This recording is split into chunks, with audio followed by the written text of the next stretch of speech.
Hello, welcome back. Yeah, every year around this time, November, we get something big. We get a Beatles reissue. This year, 50th anniversary of those samplers. Best of in a way. And yeah, big, of course, especially, and I want to get, because this is for me the more interesting part, I want to get into this new Beatles singles Now and Then and the way it came to be, because this really, really excites me. And but before we get into this, let's talk about this release. I give you my impression, what I think about it. And then we go into Now and Then and the artificial intelligence that is involved with it.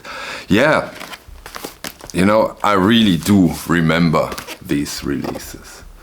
I remember when they came out here in Germany, and maybe the first record I remember so vividly.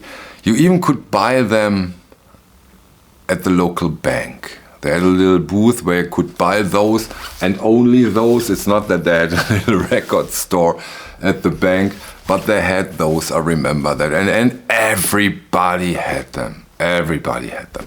Here last weekend in Den Bosch, they were also the originals, the first ones.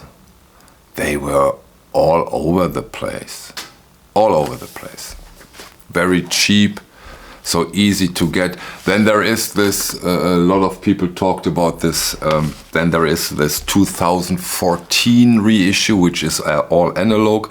And yeah, what we have here is, what we get in the last years when we get a Beatles release. Giles Martin does his remixes, the community and the consumers plays referee. I mean, in a way, it's a terrible job he has. After he has done something, he has 100,000 referees who judge his work.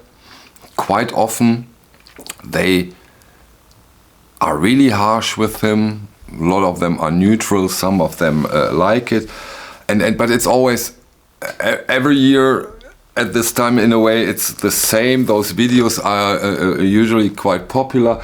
I've waited with mine because I also want to put a big emphasis on those artificial intelligence thing later. Yeah, and I listened to those. Then I briefly considered, do I do a comparison to the originals? And I said, no. As I said, we are talking like about a sampler, and so let's just get into my impression of those 6 records and what we get. The hype stickers are quite helpful in this case, because then we just can get it very briefly and short. The classic compilation, now expanded with 12 extra tracks and featuring many new mixes. And they are half-speed mastered on 180 gram vinyl. When it comes to the Blue Edition,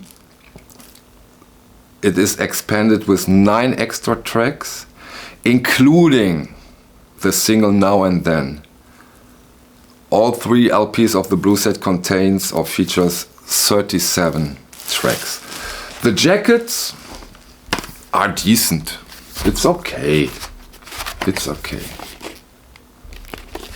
Nothing wrong with those.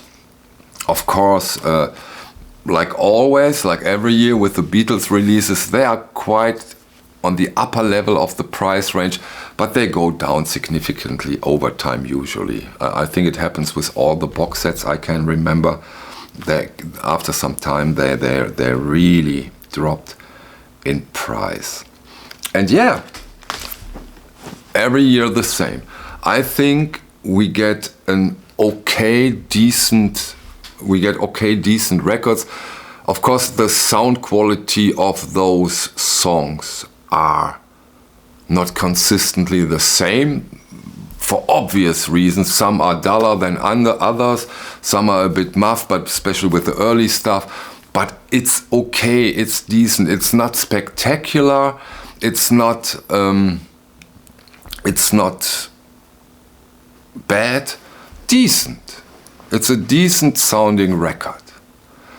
Okay, those records are, in my opinion, for those who are completionists when it comes to the Beatles, for those who are very interested in the extra stuff, the additional stuff, or who really needs and wants to listen to the remixes, and then people who just want to have it easy, order them online or in the shop, go in the shop, buy them and have them, and not digging for originals and or this 2014 release. So they did what they did in the last years. It's a decent release in my opinion. You can get it, it's not spectacular, but honestly nobody I think expected it. And we don't want to go again into this all analog discussion. We know what we do, and of course also this remixing and adding and changing stuff. What else can they do? I mean, this 2014 release is not difficult to get, and so they have to do something. And what else is there than remixing and additional stuff? So they do what they have to do, let's accept that. And you have so many great videos out there that goes into single track and what they have done and if he liked it. And I don't want to do that. I want to get into the single release now and then, because that is really something exciting due to the fact, at least for me, because I'm very, very interested in this artificial intelligence stuff in my private time. I really love it. I really think we are living in extremely exciting times due to the sudden appearance and importance of those tools. And yeah, they use something similar with the help of Peter Jackson. They now were able to give us a new Beatles single in a decent quality now and then. And it is a Beatles song. Maybe it's a little more a John Lennon solo song, but hey, come on. It's a nice song, it's a good song, and especially it's quite a sweet song. But if you consider that this is now a new Beatles song, it's a perfect song for this purpose. So really, really exciting, I think.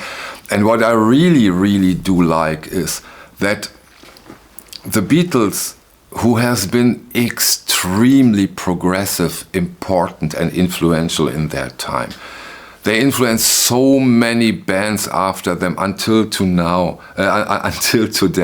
So wonderful that those four guys are now connected to the artificial intelligence thing that will change so much, and everybody will say, okay, yeah, artificial, the Beatles connected now and then. That was the first song. And now those progressive, intelligent four guys from Liverpool are also connected 50 years. They are also connected to this really important, interesting and huge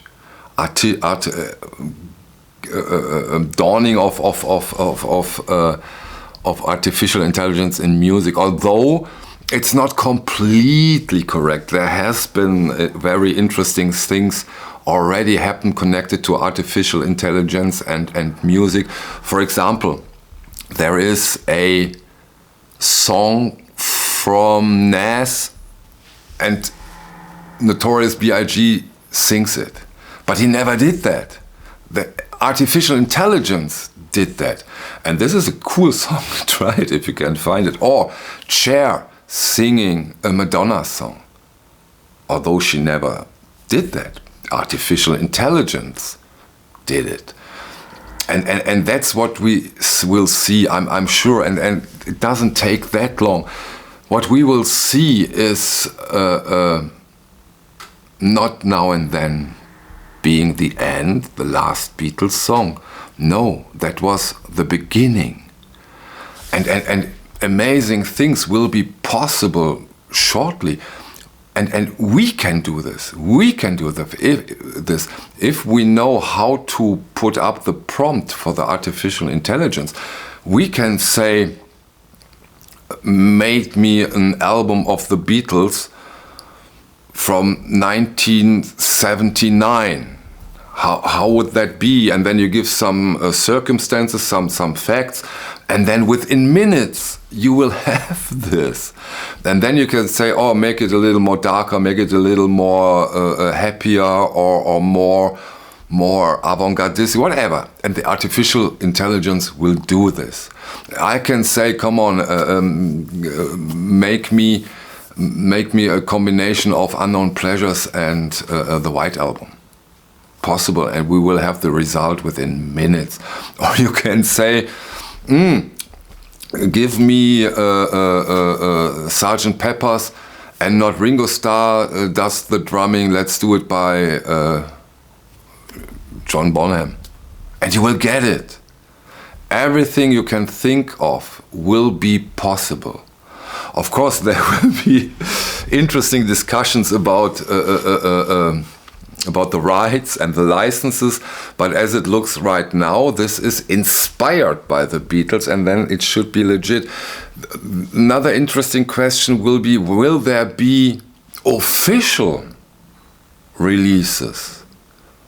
Something like Beatles Trust Family, or that they said, okay, this is an official thing that is done by artificial intelligence and from the Beatles. We will see that, but this is really exciting, really amazing, really interesting, and it's not that far away. And all those things might also be connected to Now and Then as the beginning of it, and that's really quite something. And yet another amazing milestone that is achieved by the Beatles. That's really quite something. Okay, those are my 2 cents about this. And yeah, let's discuss. What would be your prompt? What would be your thing you wanted to see as an artificial intelligence release from the Beatles? Okay, let's discuss this. Thank you for your time. See you on the next one. Bye.